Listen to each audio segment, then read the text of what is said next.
परमेश्वर को हम जिस तरह आत्मिक रीत से मनन करते हैं, उतना ही अधिक वो अपने आप को फिजिकली इस दुनिया में वो प्रकट कर सकता है, वो अपने कामों को पूरा करता है। इसलिए हमें यह ध्यान रहे कि वह परमेश्वर है, वह हमारे कार्यों में और हमारे हर एक उद्देश्यों में वो अपनी तीव्रता को प्रकट कर सकता है। प्रिय भाई बहनों, दाऊद कहता है, हे मेरे परमेश्वर, हे मेरे बल, मैं तुझसे प्रेम करता हूं, मैं तुझसे प्रेम करता हूं। वाकई ये एक अद्भुत बात है कि जब आप कहते हैं हे मेरे परमेश्वर, हे मेरे बल, मैं तुझसे प्रेम करता हूं, वो आपका बल बनता है जब आप उससे प्रेम करते हैं।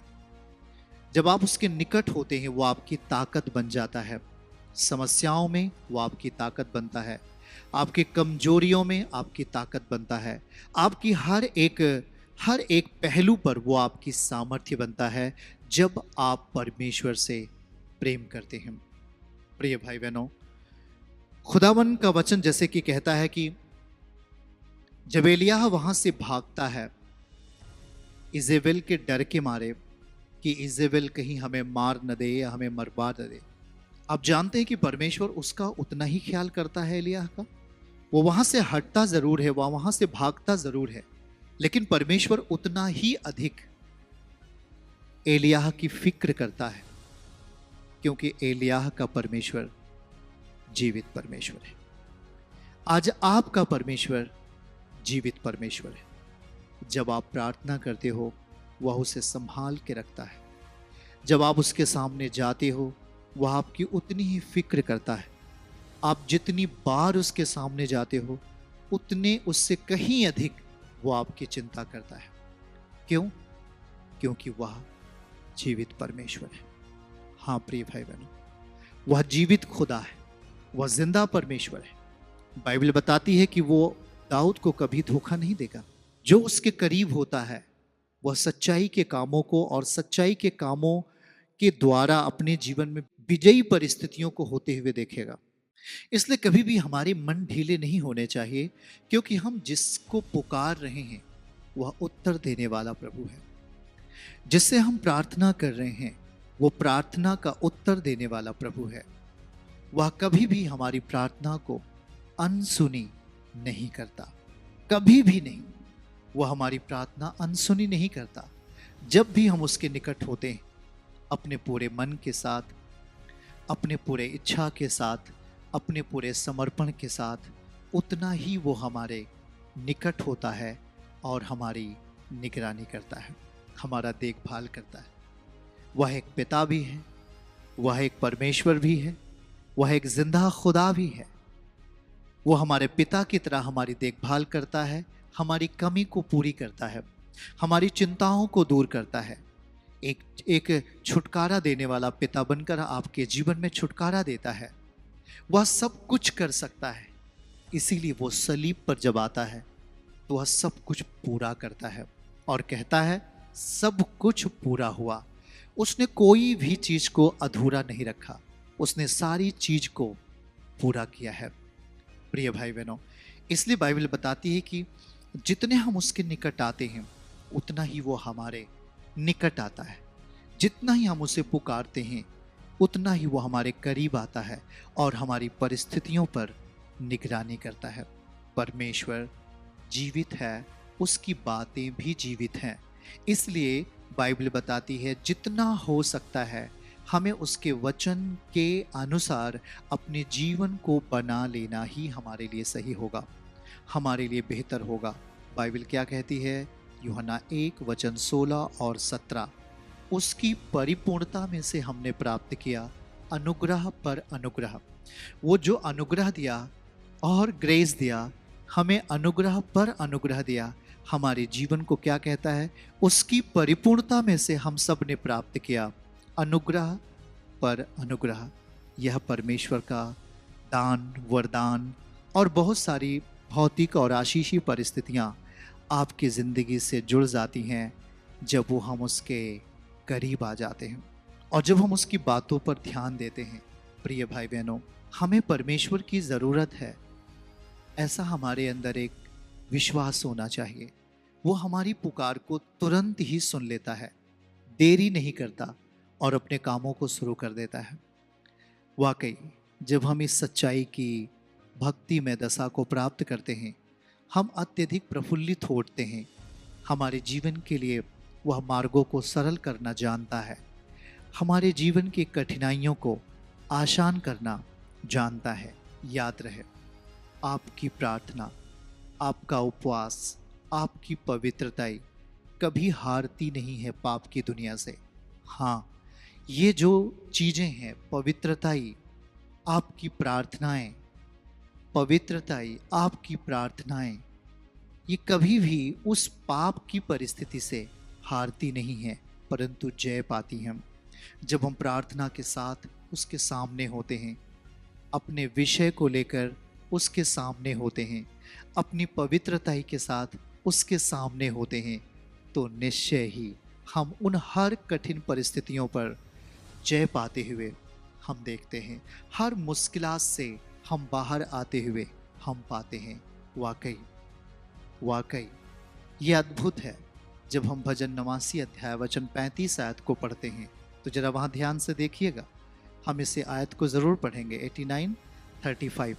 और वहाँ प्रभु अद्भुत रीत से आपसे बात कर रहा है और बाइबल कहती है कि एक बार मैं अपनी पवित्रता की शपथ खा चुका हूँ, पवित्रता की शपथ खा चुका हूँ, मैं दाऊद को कभी धोखा ना दूंगा। मतलब उसने पवित्रताई को ग्रेट रखा, पवित्रताई सबसे ऊंचाई के स्थान पे रखा हमारे आत्मिक जिंदगी में।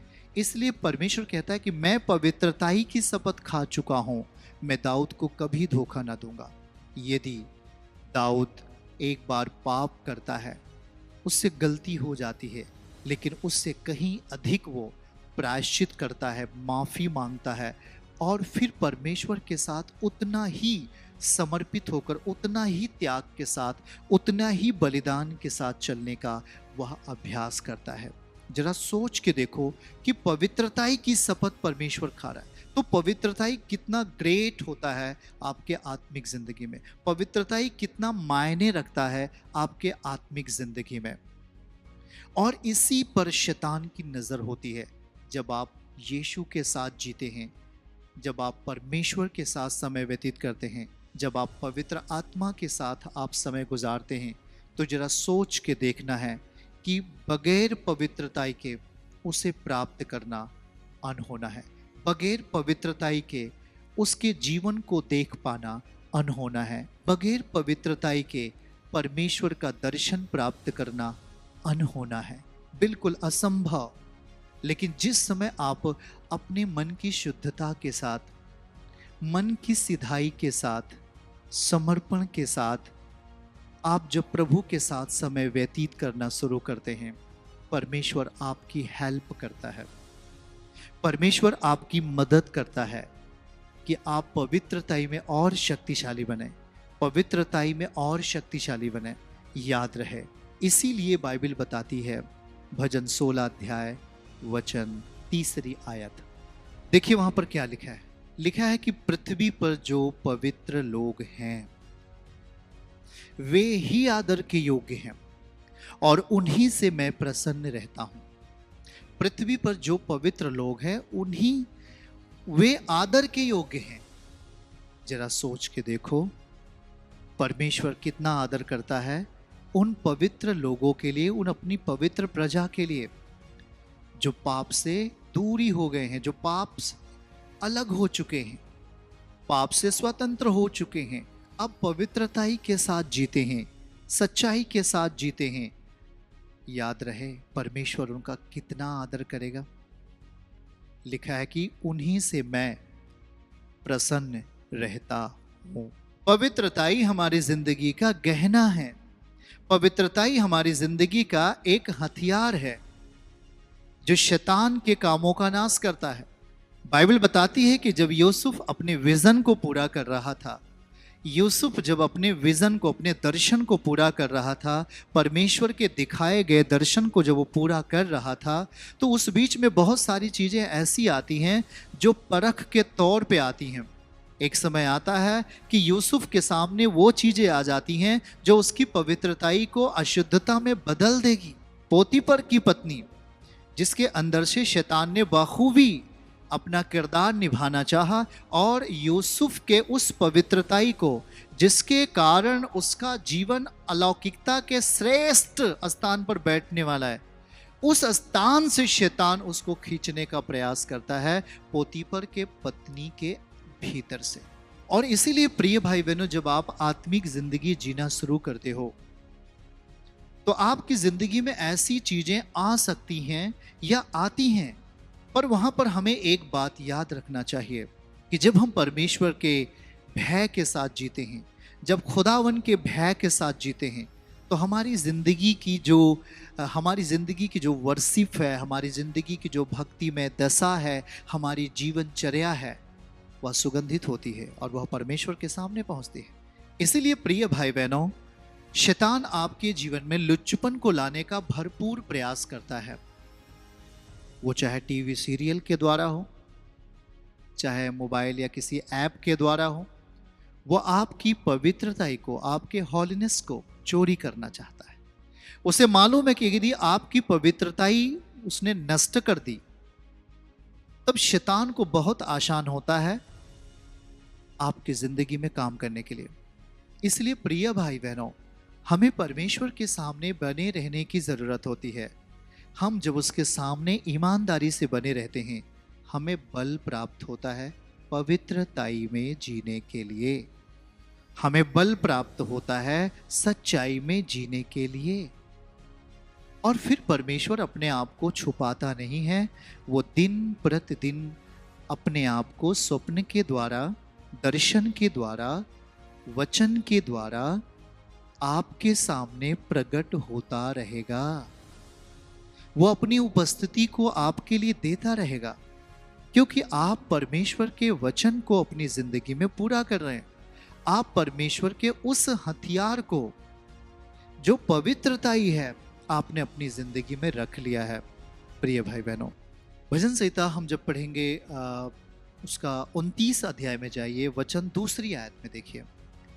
वहां प्रभु कहता है, यहोवा के नाम की महिमा करो, पवित्रता से शोभायमान होकर यहोवा को दंडवत करो। हम कपड़े पहनते हैं, हम शोभायमान हो जाते हैं। हम कहीं जा रहे हैं, हम अच्छे कपड़े पहन लेते हैं और हमारा शरीर, हमारा तन ढक जाता है, और हम जहाँ जाते हैं, हाँ, वहाँ हमारे लिए कोई दिक्कत नहीं है। यहाँ भी लिखता है, पवित्रता से शोभायमान होकर परमेश्वर को दंडवत करें। हमारी भक्ति का सबसे बड़ा परिणाम यहीं पे मिलता है। इसलिए बाइबल कहती है, नीति वचन 4 अध्याय 25वीं आयत को पढ़ेंगे। लिखा है, तेरी आंखें सामने की ओर लगी रहें, तेरी पलकें आगे की ओर खुली रहें। आमीन। कितनी भेद की बात है इधर। हमारी आंखें सामने की ओर, सामने कौन है? हमारे परमेश्वर। मतलब हमें देखते रहना है अपने परमेश्वर को, अपने प्रभु को। यदि हम उसे देखते रहें, हमारी पलकें उसके लिए जागती रहीं, अगर हम उसे देखते रहें, तो हमारे जीवन में कोई भी ठोकर का रास्ता तैयार नहीं होगा। शैतान की कोई भी प्लानिंग हमारे लिए पूरी नहीं होगी। ये 100% प्रभु का वचन कहता है, और ये प्रमाणित वचन है। यदि हमारी आंखें सामने की ओर लगी रहें, तो परमेश्वर कभी भी हमें भटकने नहीं देता है। और जब हमारी आंखें दाएं और बाएं मुड़ जाती हैं, तो संसार की चीजें हमें, हमारे निकट आकर हमारे मन को, हमारे विवेक को दूषित कर देती हैं, और अपने वश में लेकर इस दुनिया के लिए आपको मजाक बना देती हैं। सच में कहता हूं, आप मजाक बन जाते हो इस दुनिया के लिए। इसलिए बाइबल कहती है कि जब पतरस नाव पे चल रहा था, तो वहां पर आंधी तूफान आ गया। तभी यीशु मसीह पानी पे चलते हुए सामने से आ रहे थे। जब देखा कि प्रभु सामने से चलते हुए पानी पे आ रहे हैं, उसने कहा, प्रभु मैं भी आना चाहता हूं, जैसे आप पानी पे चल रहे हैं मैं भी चलना चाहता हूं। प्रभु ने कहा, आजा। शायद उनके साथ बैठने वाले चेलों ने कहा होगा, अरे पतरस कहां जा रहा है, तो डूब जाएगा। वो प्रभु है, चल सकता है, पर तू नहीं। पर परमेश्वर दिखाता है यदि प्रभु कर सकता है तो तू भी कर सकता है, क्योंकि तू परमेश्वर का बेटा है, तू परमेश्वर की बेटी है। तू वही काम कर सकती है, तू वही काम कर सकता है जो तेरा परमेश्वर कर सकता है। आपको मालूम है पतरस नाव से नीचे उतरा, मतलब पानी में उतरा, उस गहरे झील में उतरा, और गहरे झील में उतरता है।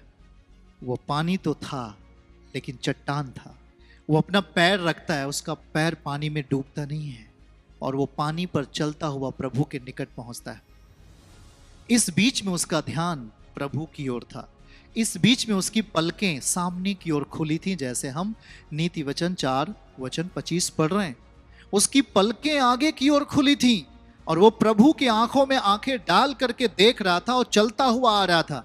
लेकिन जैसी वो दाएं और बाएं देखता है कि ऊंची ऊंची लहरें मेरे पांव के नीचे चल रही हैं, उसके अंदर संसार का भय आ जाता है। उस पानी का, उस झील में, उठने वाली झील में जो लहरें थी उसका भय आ जाता है और वो डूबने लगता है। तभी प्रभु उसको उठाकर ऊपर कर लेता है। चर्च की सभी प्रार्थनाओं को और परमेश्वर के दास के द्वारा टीचिंग सुनने के लिए और अपडेट्स को जानने के लिए हमारे इस चैनल को सब्सक्राइब करें और साथ में बेल आइकन को जरूर दबाएं, ताकि जब भी लाइव प्रार्थना हो तो सबसे पहले आप देख सकें।